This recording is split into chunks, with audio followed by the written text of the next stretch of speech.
Britt here. Most women over 40 are told that their best years are behind them. And society whispers, sometimes even shouts, that youth equals beauty and energy and everything you need. Well, I don't buy it anymore. In fact, society tries to assign value to youth. But what if I told you that the Bible actually reveals the opposite? That tucked away in an ancient text is a roadmap showing that life after 40 can be the most powerful, purposeful, and joy-filled season of your life. It certainly has been for me. And in today's video, we're diving into that very text, unpacking it step by step, and showing you not only what it means, but how you can live it out right now. So if you're ready to rewrite the story of life after 40, stick with me. You're about to discover something most people have never seen. And let's start this by confronting the elephant in the room, the myth of decline. You've heard it before, that life after 40 means slowing down, fading into the sunset, or just coasting until retirement. What is retirement anyway, right? That's what culture says. Commercials target you with anti-aging creams. Media pushes the idea that value equals youth. Even subtle family expectations suggest you should step back, not step forward after 40. But here's the truth. The Bible paints a completely different picture. You know, Sarah gave birth to Isaac at 90 years old. Deborah, a prophetess and judge, led Israel into battle after her 40s. Ruth began building her greatest legacy in midlife. And it's not just biblical stories, it's backed by science.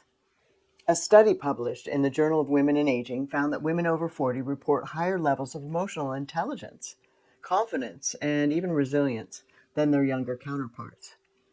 And another study from Harvard Health shows women in midlife who focus on health habits actually increase their vitality and cognitive strength. So no, life after 40 doesn't decline. It's a doorway into your most influential years. So here's the big question. If this is truly a season of opportunity, what's a roadmap? How do we know what steps to take so we're not just wandering around with good intentions? Well, the answer is actually hidden in one of the most misunderstood passages of the Bible, in Proverbs 31. Now, before you feel daunted and think, oh, the Proverbs 31 woman, the impossible, the superwoman, who does it all, just pause for a second. That's not actually all this chapter is about. It's not a checklist to guilt women. It's a wisdom roadmap, a guide showing us how to live with strength and dignity and purpose and legacy. And when you read it through the lens of a woman stepping into her power after 40, it suddenly makes complete sense. It's not about perfection. It's about alignment. It's about stepping into your most impactful years with clarity and focus. And in this video, I'm going to walk you through that roadmap step by step. So before we dive into the steps, I want to quickly invite you to something special. If you're already realizing this is exactly what you've been needing, and you don't want to just watch a video and move on, click the link in the description below and book a no-cost call with me, and we can connect. It's totally confidential. Just want to be of service. So on this call, we can talk about where you are right now and the challenges you're facing in this season of your life, and how to start applying this Proverbs 31 roadmap in a way that's personal and perfect for you. No strings, just a chance to get clarity for your next steps. Now, as we unpack Proverbs 31 into three big themes for women after 40, we'll look at strength, productivity, and legacy. So step one, reclaim strength. You may be aware that one of the most famous lines in Proverbs 31 says, "She is clothed with strength and dignity, and she laughs without fear of the future." So let's unpack that. Strength here doesn't mean having it all together or never feeling tired. Strength means resilience, spiritual, emotional, and physical. This is especially critical after 40. Why?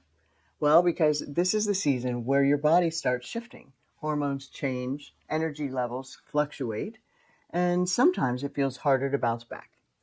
But here's the beautiful part. Strength is a choice, not necessarily a gift. Science backs this up for us. Research from the National Institute on Aging shows that women who incorporate strength training at midlife increase bone density, balance, and energy, literally fighting off aging from the inside out. And emotionally, midlife women also score higher on resilience studies than younger women, meaning you're better equipped now to handle stress and challenge. You know, I love going to the gym. I love hiking. I love being in nature. I work out probably at least 2 hours a day on most days, what people call workout, and did start strength training myself, lifting weights, which to me sounded so daunting a few years ago. Like, who wants to be a gym bro, right? But I love it now. I thirst for it. I can also learn and listen to a podcast or a YouTube video while I'm on a treadmill or just exercising my body. And I have to share, I feel stronger now than I did 20 years ago. And another secret, without naming an exact drug, that may not be a good idea on here, let's just say antidepressant. Exercise is my antidepressant. That too is backed by science. And those endorphins don't just last while you're working out. If this becomes a regular part of your life, so do happy endorphins. And I can report that I have never felt so balanced and calm and don't battle with a lot of the depressive cycle that I experienced in the glorious 20s, where you're supposed to feel like everything's great all the time, right? At least that's what society says. So Proverbs 31 isn't really painting some unattainable picture. It's an invitation. Clothe yourself with strength. Wrap yourself in habits that build you, not drain you. For example, start with small things. A daily 10-minute walk, or journaling to anchor your emotions and your mind, or making sure you don't miss your prayer in the morning, your time with God that grounds your spirit. These aren't luxuries. They're strength habits. And dignity, that's the inward confidence that says, I know who I am and what I bring to the table. And after 40, you don't need external validation. Strength plus dignity is about walking in self-awareness. Step 2, redefine productivity. Another overlooked part of Proverbs 31 says, she considers a field and buys it. Out of her earnings, she plants a vineyard. Now, this is radical if you think about it. It shows initiative, wisdom, investment, and forward vision. Translation for today? Well, after 40 is not the time to shrink back. It's the time to launch, to invest, and plant new seeds. This is the season to take calculated risks, whatever, in career, passions, or personal projects. And history proves this as well. Did you know that Vera Wang didn't design her first dress until after 40? Or that Julia Child published her first cookbook at 50? And Colonel Sanders started Kentucky Fried Chicken in his 60s. So Proverbs 31 is actually giving us a model. Productivity isn't about busy, busy, busy. It's about building something meaningful. Not just keeping busy with chores, to-do items, things that don't really move the needle, right? It's considering investing, planning, getting some mature wisdom. A practical tip, instead of asking, what should I keep doing? Ask, what's my vineyard? Where's my vineyard? What's the one thing I can plant now that will bear fruit for years? That's productivity after 40. Not just doing more, but doing the right things. Get some counsel. 3, nurture legacy. Finally, Proverbs 31 says, her children rise up and call her blessed, and her husband also, and he praises her. Now, at first glance, this sounds like it's only about family, but legacy is far bigger than that. Legacy means impact. It's about leaving people better than you found them. It's about influence that ripples outward. Do you have a friend that you've blessed with your time, your heart, or even listening to them? These are little things that build a successful life. Bits of contribution, bits of presence. Again, it's about influence that ripples outward. And here's the key. Legacy often grows strongest in the second half of life. Why? Well, many reasons, but one is because you actually have some wisdom now. You actually have some experience and perspective to pour into others. Maybe your legacy is mentoring younger women. Maybe it's investing in your community. Maybe it's raising your children or grandchildren with intentional values. And modern psychology, it agrees. Erik Erikson's stages of development call this season generativity, the drive to create and contribute beyond yourself. It's literally wired into us. So Proverbs 31 isn't just saying to be a good woman, it's saying to live a life so full of wisdom, compassion, and purpose that others can't help but be blessed by you. And that's legacy. If this framework is resonating with you, let me give you your next step. Don't just nod your head and move on with life. If you're ready to step into your season with strength, purpose, and legacy, then click in the link in the description and book a call with me. Again, I would love to help you take what we're talking about here and map it directly onto your life. Whether you want clarity for your health, your calling, or your legacy, our call will give you a personal roadmap. And again, it is completely free. So if this message is stirring something in your heart, take action right now while it's fresh. In fact, Mel Robbins, in her brilliant book, The 5-Second Rule, talks about if we don't do something in 5 seconds, likely we never will. So I encourage you, click the button, book a call. Can't wait to see you. Now, let's talk about how to actually apply this wisdom without overwhelm. Think of it like a 3-tiered strategy. So tier 1 is basically awareness. This is where you start seeing yourself differently. You shift from my best years are behind me to my best years are beginning now. And that mindset alone is very powerful. Tier 2, trust. This is where you test small changes. Maybe you start one new strength, one new little habit. Or you decide to plant one vineyard, launch one project. You start proving to yourself that wisdom works. Literally, it could be planting a rose bush that you've always wanted in your garden. Tier 3, action. This is full alignment, living with clarity, focus, and consistency. You're not dabbling anymore. You're sowing daily into your purpose, your health, your wealth, your well-being. It's like planting a garden. First, you become aware of what seeds you're holding.